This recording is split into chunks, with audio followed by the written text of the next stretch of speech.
Assalamualaikum warahmatullahi wabarakatuh.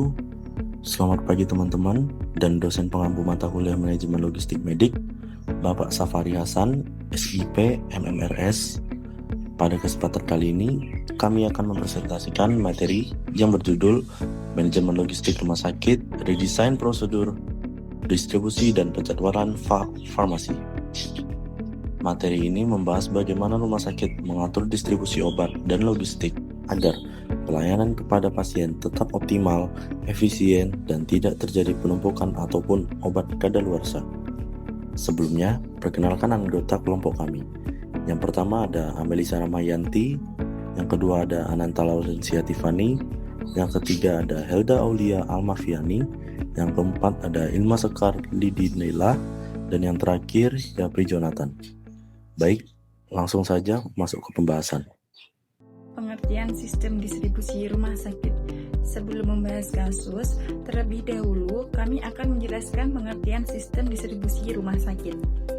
Sistem distribusi obat adalah proses penyaluran obat dan alat kesehatan mulai dari gudang farmasi rumah sakit sampai ke unit pelayanan seperti ruang rawat inap, ICU, maupun IGD untuk diberikan kepada pasien.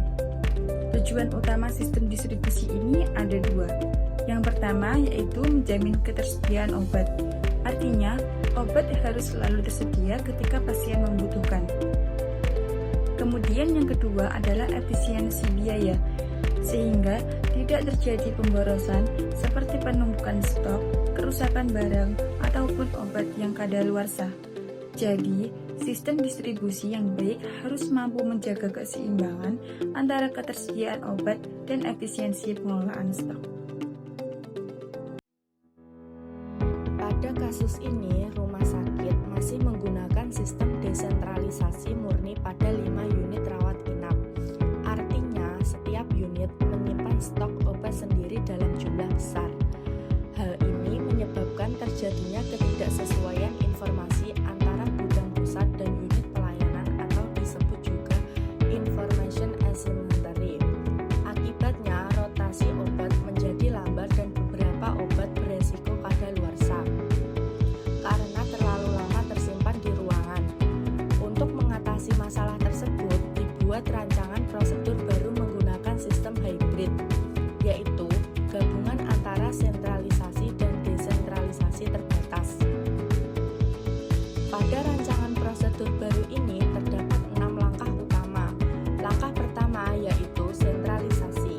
Obat yang bersifat kritis dan mahal disimpan di gudang pusat agar pengawasan tanggal kadaluarsa lebih terkontrol.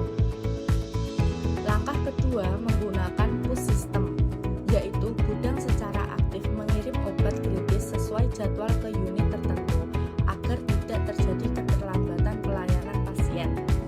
Langkah ketiga adalah desentralisasi terbatas.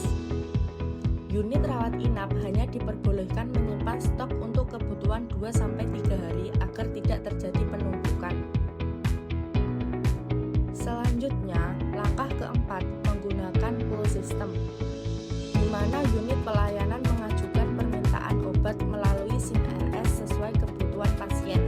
Langkah kelima menerapkan metode FEOFO atau First Experience First Out, yaitu obat masa kadaluarsanya paling dekat harus digunakan terlebih dahulu. Dan langkah keenam yaitu dokumentasi dan KPI. Setiap distribusi dicatat menggunakan dokumen resmi dan dilakukan pengawasan target stok agar manajemen rumah sakit dapat mengevaluasi kedisiplinan sistem distribusi. Perancangan jadwal distribusi. Selanjutnya yaitu perancangan jadwal distribusi mingguan.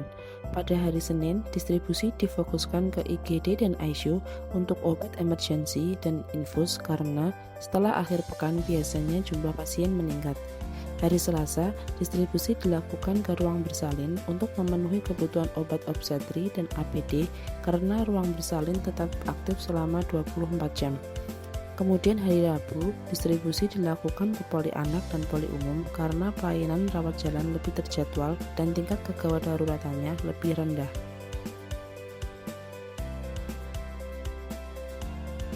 Selanjutnya, pada hari Kamis dilakukan pengisian ulang buffer stok untuk ICU dan IGD agar kesiapsiagaan terhadap kondisi darurat tetap terjaga. Hari Jumat, distribusi diarahkan ke rehabilitasi medik untuk kebutuhan seperti alat terapi, linen, dan ATK karena sifat kebutuhannya tidak darurat.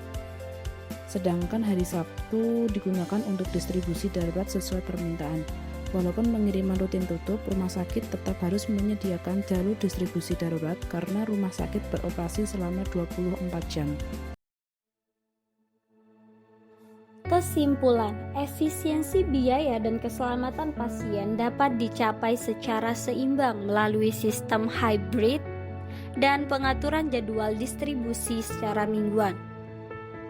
Seperti contohnya kontrol stok sistem hybrid menggunakan sentralisasi di gudang pusat untuk obat kritis atau obat mahal dengan desentralisasi terbatas.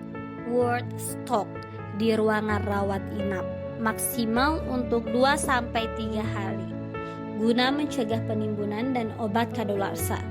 Untuk mekanisme operasional, mengintegrasikan pulse system untuk unit kritis dan full system berbasis SIM RS untuk logistik umum, serta kepatuhan mutlak pada metode penataan FEFO First Expire dan First Out.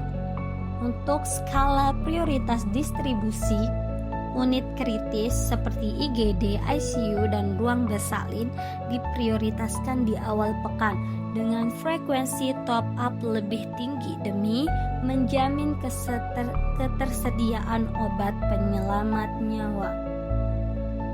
Sedangkan untuk unit non-kritis seperti poliklinik, rehab medis dijadwalkan secara mingguan pada waktu sanggang low horse, sehingga integrasi kendali persediaan yang ketat dan jadwal pengiriman yang tepat berhasil meminimalkan pemborosan finansial sekaligus menjamin pelayanan klinis yang aman. Demikian materi yang dapat kami sampaikan. Terima kasih atas perhatian yang telah diberikan. Semoga materi yang kami sampaikan dapat menambah pemahaman mengenai pentingnya manajemen logistik dalam menunjang pelayanan rumah sakit. Wassalamualaikum warahmatullahi wabarakatuh.